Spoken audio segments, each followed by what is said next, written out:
सरकारी अस्पताल में थी और पिछले 4 सालों से वहीं पर नौकरी कर रही थी। मेरी शादी हो चुकी थी, लेकिन पिछले 1 साल से मैं अपने मायके में रह रही थी, क्योंकि ससुराल में नंदों और सास ने जीना हराम किया हुआ था। इसलिए मैं लड़ झगड़ कर अपने मायके में आ गई, जहां ससुराल वाला हिसाब ही था, क्योंकि मेरी भाभियां नंदों से कम नहीं थी। मैं कोशिश करती थी ज्यादा से ज्यादा वक्त अस्पताल में ही गुजारूं, कि घर वालों से कम ही सामना हो। कुछ दिनों से एक नया डॉक्टर अस्पताल में बड़ा मशहूर हो रहा था। कहा जाता था कि वो बहुत अच्छा और दयालु इंसान है, गरीबों का बहुत अच्छे से इलाज करता है। उसका नाम डॉक्टर निशांत था और वो स्किन की सर्जरी करता था।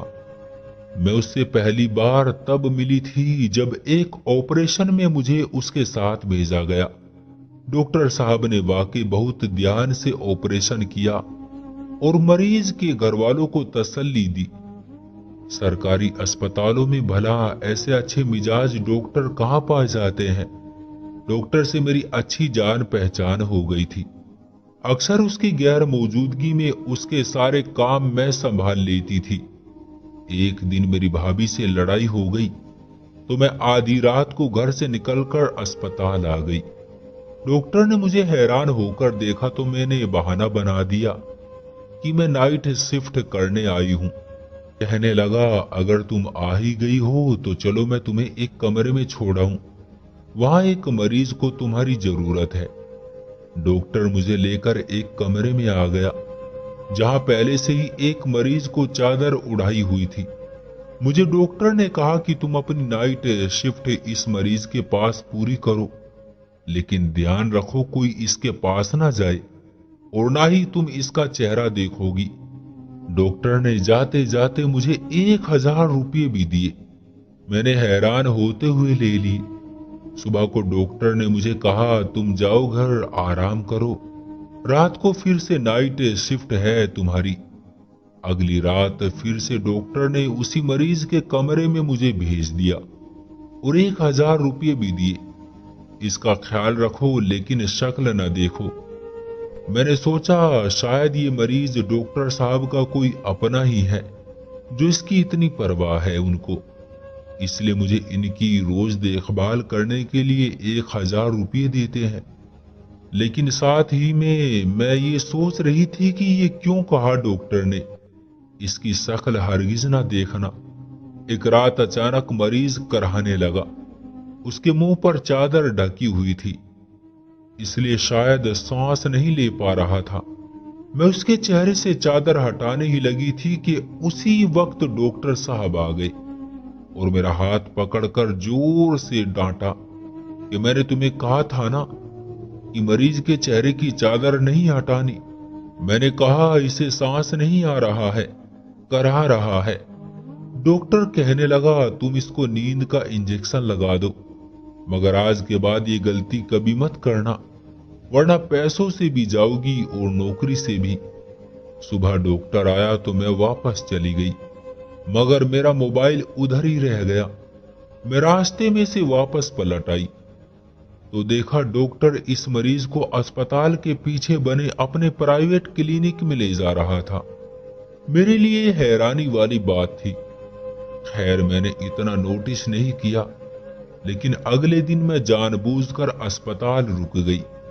आज भी वही देखा कि डॉक्टर मरीज को अपने क्लिनिक ले जाते हैं और रात को उसकी देखभाल के लिए मुझे छोड़ जाते हैं। इस सारे मामले में मुझे बहुत कुछ अलग लग रहा था, लेकिन चुप रही।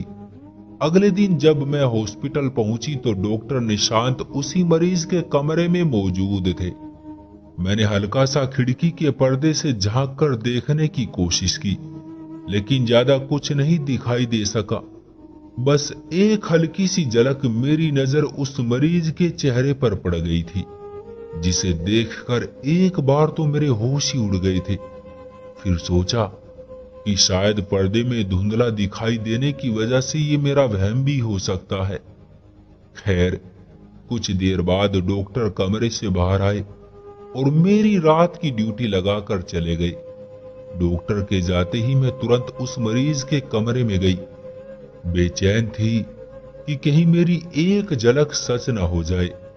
फिर जैसे ही मैंने उसके चेहरे से चादर खींची तो मेरे कदमों तले से जमीन निकल गई और मैं जोर से चीख पड़ी, क्योंकि वो चेहरा किसी और का नहीं बल्कि मेरे पति का था और उसके चेहरे की दाईं तरफ की स्किन बुरी तरह से झुलस गई थी। मैंने उसे 1 साल बाद अब देखा था और उसकी हालत देखकर मैं हक्की बक्की रह गई। वो बेहोश था। मैंने पानी छिड़का और इंजेक्शन लगाया तो वो होश में आया। होश में आते ही उसने जो बताया उसे सुनकर मैं दंग रह गई। उसने बताया कि कुछ दिन पहले उसकी स्किन पर एलर्जी हो गई थी। वो डॉक्टर निशांत के पास गया, मगर उसको क्या पता था कि वो डॉक्टर के रूप में हैवान है। उसे अपने नए एक्सपेरिमेंट के लिए गरीब लोगों की जरूरत पड़ती रहती है। उसने मेरे पति पर भी कोई एक्सपेरिमेंट किया, मगर वो गलत हो गया और उसका चेहरा खराब हो गया। डॉक्टर उसे इंजेक्शन देकर बेहोश कर देता था और सुबह इस पर नए नए एक्सपेरिमेंट करता था और रात को उधर छोड़ देता था ताकि इस पर शक न जाए। मैंने ये सारी हकीकत अस्पताल के सीनियर डॉक्टर को बताई। सुबह जब वो डॉक्टर मेरे पति को अपने साथ ऑपरेशन थिएटर में ले गया तो हमने उसे रंगे हाथों पकड़ लिया। मेरे पति से पहले भी न जाने वो कितने लोगों पर अपनी नई रिसर्च आजमा चुका था। डॉक्टर निशांत को पुलिस के हवाले कर दिया गया और मैं अपने पति के साथ ससुराल वापस आ गई। डॉक्टर निशांत के रोज के 1000 देने से मेरे पास बहुत पैसे इकट्ठे हो चुके थे। उन्हीं पैसों से मैंने एक प्राइवेट अस्पताल से अपने पति की सर्जरी करवाई और कुछ सालों बाद वो ठीक हो गए। तो दोस्तों, ये थी हमारी आज की कहानी। आपका क्या कहना है ऐसे डॉक्टरों के बारे में? कमेंट करके हमें जरूर बताएं। वीडियो को लाइक करके चैनल को सब्सक्राइब कर लीजिए और साथ में घंटी को दबाकर ऑल पर सेट कर लीजिए ताकि आने वाली वीडियो आपको तुरंत मिले। मुझे दीजिए अगली वीडियो तक इजाजत। तब तक के लिए धन्यवाद।